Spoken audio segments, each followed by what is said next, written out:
This is a lesson on upper structures, and this is the second lesson, continuing on page 17. In the first tutorial, I demonstrated upper structure 2, flat 5 minor, flat 6, and chord 6. I'm now going to play some examples of where they're useful. I'm going to play a dominant 7th chord followed by another dominant 7th chord, and then we're going to resolve. So it's the sequence 2-5-1, but instead of chord 2 being minor, as it normally is, I'm going to make it major. So in a raw form, I'm going to go to E flat major, so chord 2 is F7, chord 5 is B flat 7, then we get to E flat major 7. That's a 2-5-1. I am going to approach this with the upper structure 2. So upper structure 2 in F would be G. So I'm going to play a G triad in the right hand, and in the left hand I'm going to play the chord of F7. In my book I've just written the guide tones in the left hand, the 3rd and 7th, A and E flat,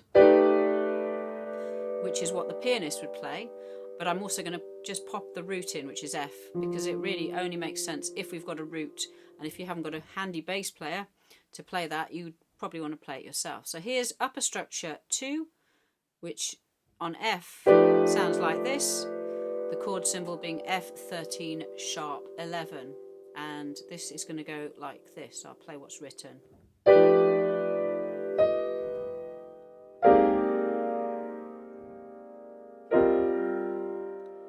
I didn't put the roots in on the B flat, and I didn't put it in on the E flat because I liked the sound of those rootless voicings, but I did put it in on the first chord because I think to emphasize the point, you do need to hear the root. And I'd just like to share a little bit of information about this, which is it's part of a sequence of a tune called The Nearness of You, and this is a sequence near the end of the tune when it's coming to resolve. At this point we're in the home key of E flat.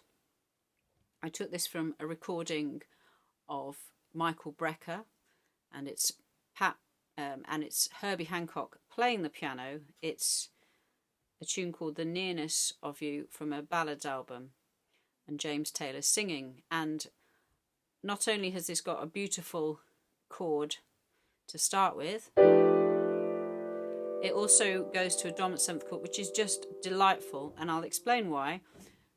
The B flat 7 chord in the right hand is just a last inversion of B flat 7, but the left hand is more of a sus voicing. And again, if you don't know sus voicings, check out my jazz snippets. So that's the sus, but it puts the root in, or he puts the root in. And in the middle of the piano, that sounds amazing. There's something about the middle of a piano. For instance, if you did that much, much lower, it wouldn't have the same effect. So if I played it down here, and if I play variations like that, it's also not very effective. So it's because it's in the middle of the piano that it sounds so good. But that, with this on top, I'm just going to play a B flat so you can hear the root.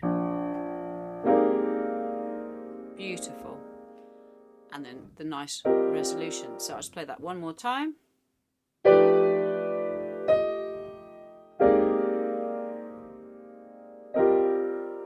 And in fact, in the original version, there's a bit more movement in the right hand, so we get this chord of F7 sharp 11, which is the upper structure 2.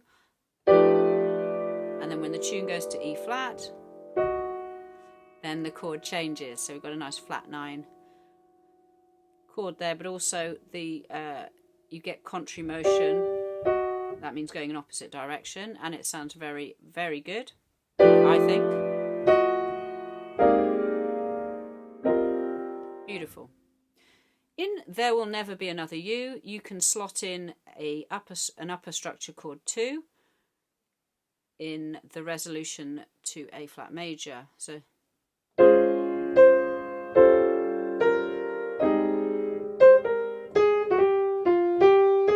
get some reference. So what is the upper structure 2? We're on E flat.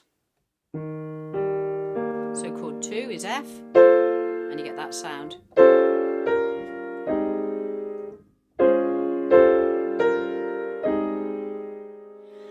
And that's quite a lot of examples of chord of the upper structure 2. And I just want to say that upper structure 2 is not as effective to my ears as many of the other upper structures that really pull towards the tonic, and there isn't much dissonance in this chord. It's a little bit dissonant. So what I would say is the chord 2 is more of a sound, and it's less effective to pull towards the tonic. For example, in the tune Take the A Train, that tune, if you harmonise that, the chord in the left hand is a D 7. That's the sharp 11. If you think of it as an upper structure 2, D is 1, E is 2, you get that sound.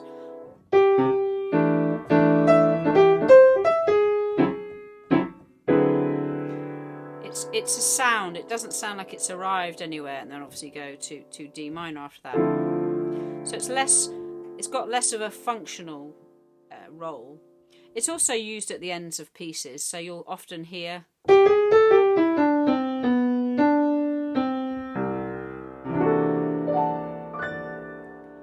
so that's upper structure 2. There's an example here of In Your Own Sweet Way, and I've put the chord of A half diminished, and you can hear that now.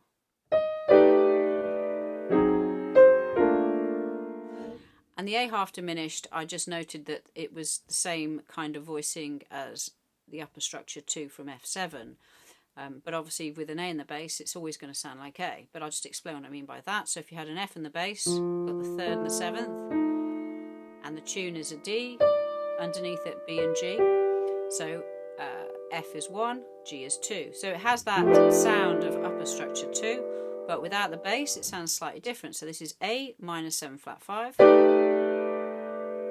and then the next chord is a chord of D, and I've put here upper structure flat 5. So here's D, 5 is A, flat 5 is A flat.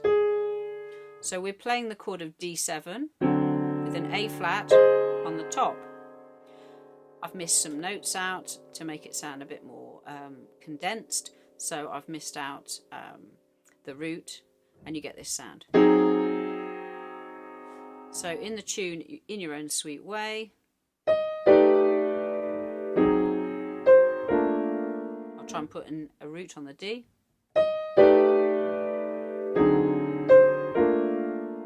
So it's that chord, which is upper structure flat 5, and just to remind you, that has a flat 9 and a sharp 11. Lots and lots of dissonance there.